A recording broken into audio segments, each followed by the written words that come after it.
Do Jornal Público, este é o Soundbite. Ruben Martins. Com a Cimeira da NATO em Haia, aqui em Lisboa, vive Helena Pereira. Olá, viva. Portugal vai cumprir com os 2% do PIB na área da defesa e aquela meta dos 5% pode vir a ser alcançada num futuro já mais longínquo, mas Luís Montenegro não quer ser o patinho feio da NATO ao dizer, como o seu vizinho espanhol, que não quer cumprir.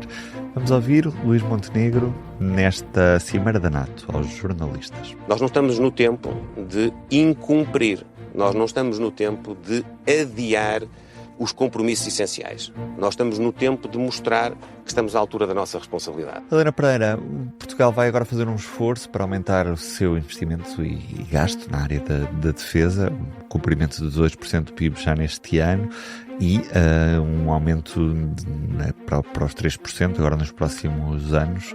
Mas são muitas as dúvidas, ainda mais do que as certezas que temos neste momento.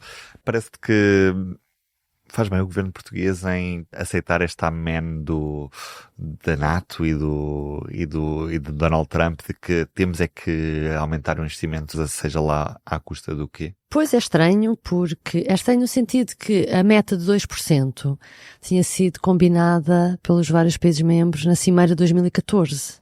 Já passaram 10 anos e Portugal incluído nunca cumpriu e outros 7 países também não. E, portanto, passar-se de um não cumprimento de 2% para 5% daqui a 10 anos, 2035, parece algo muito difícil, para não dizer impossível. Mas depois, ao mesmo tempo, percebe-se que há aqui uma tentativa de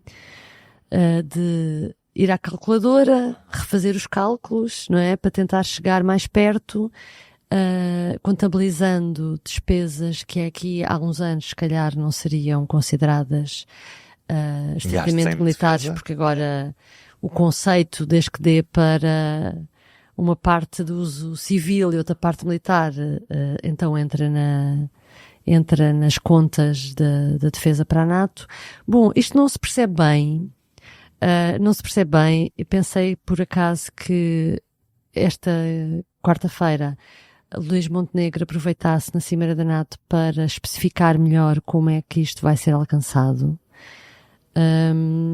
E portanto, mas ainda respondendo antes à tua pergunta também, depois daquele pressing de Donald Trump sobre os europeus, por acaso, o terem conseguido esse acordo, quer dizer, é notável para o grande amigo de Trump, que é o secretário-geral da NATO. Isso é verdade. Foi uma grande conquista. Pronto, agora vamos ver se na prática, daqui até lá, tal como aconteceu na Cimeira de 2014, na Cimeira de Gales, e chegámos, passar 10 anos, estamos onde estamos, vamos ver estes 10 anos. No que toca a Portugal, não é?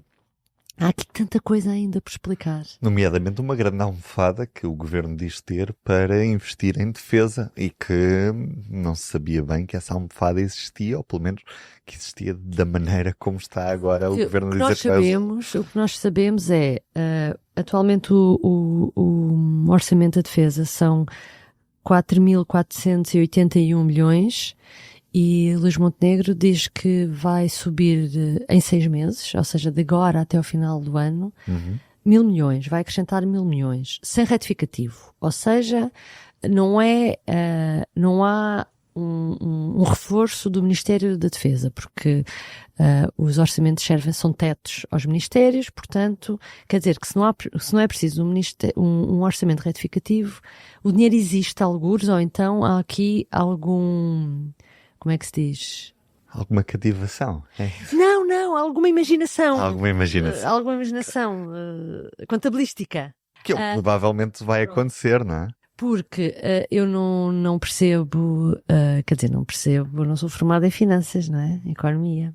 Mas o que a gente percebe é, não havendo um retificativo, havia várias hipóteses, há aqui várias hipóteses em cima da mesa. Uma delas era o Ministério das Finanças, que tem sempre uma almofada, uma reserva, uma almofada orçamental, no fundo, chegar lá e passar um cheque e dizer aplique-se este dinheiro na defesa. Mas sabemos que pelas contas públicas que não existem 1.000 milhões nessa reserva.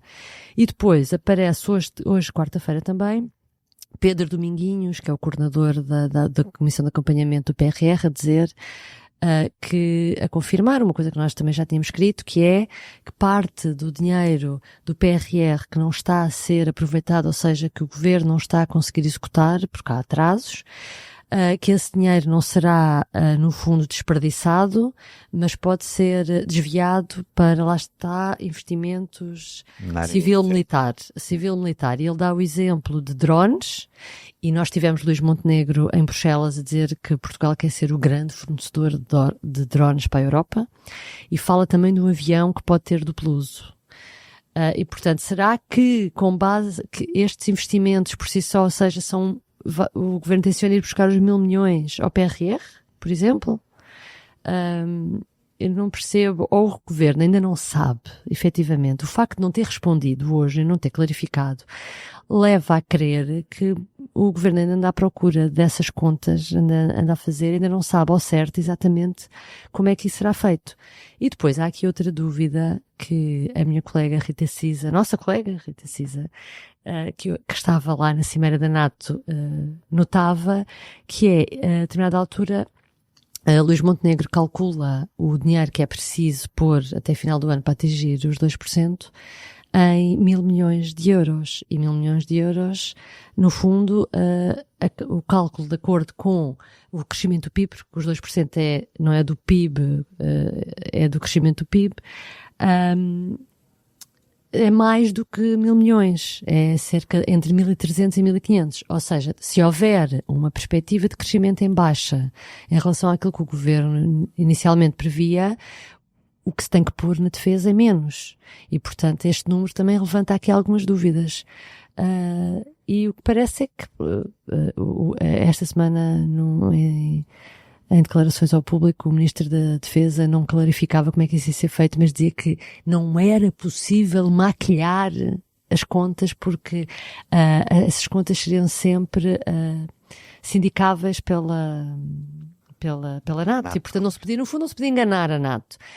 Não sei, quer dizer, mas parece que esta demora toda em clarificar significa que há aqui, pelo menos, lá está, esse exercício de imaginação, de ir ver, Luís Montenegro falava, ir ver o Ministério dos Negócios Estrangeiros, ver as despesas do Ministério do Ambiente e da Energia, ver as despesas da Economia e também mesmo da Educação. Pois, portanto, quer dizer, isto não vamos usar a palavra maquilhagem, não é? Mas fica aqui a dúvida sobre que não é um verdadeiro reforço, não é? Afinal de que falamos, se a despesa foi feita, se está lá, não é verdadeiramente um reforço, não é? Mas haveremos de conhecer as contas um dia destes. O que é certo é que Portugal vai querer cumprir, ao contrário do que, por exemplo, aqui ao lado de Espanha quer fazer, e foi o único país que bateu pé contra esta proposta dos 5%. Obrigado, Helena Pereira. Até amanhã. O Soundbites é um programa de Ana Sá Lopes, Helena Pereira e Ruben Martins. A música original é de Ana Marques Maia. Siga o podcast na sua aplicação preferida para não perder os novos episódios. O público fica no ouvido.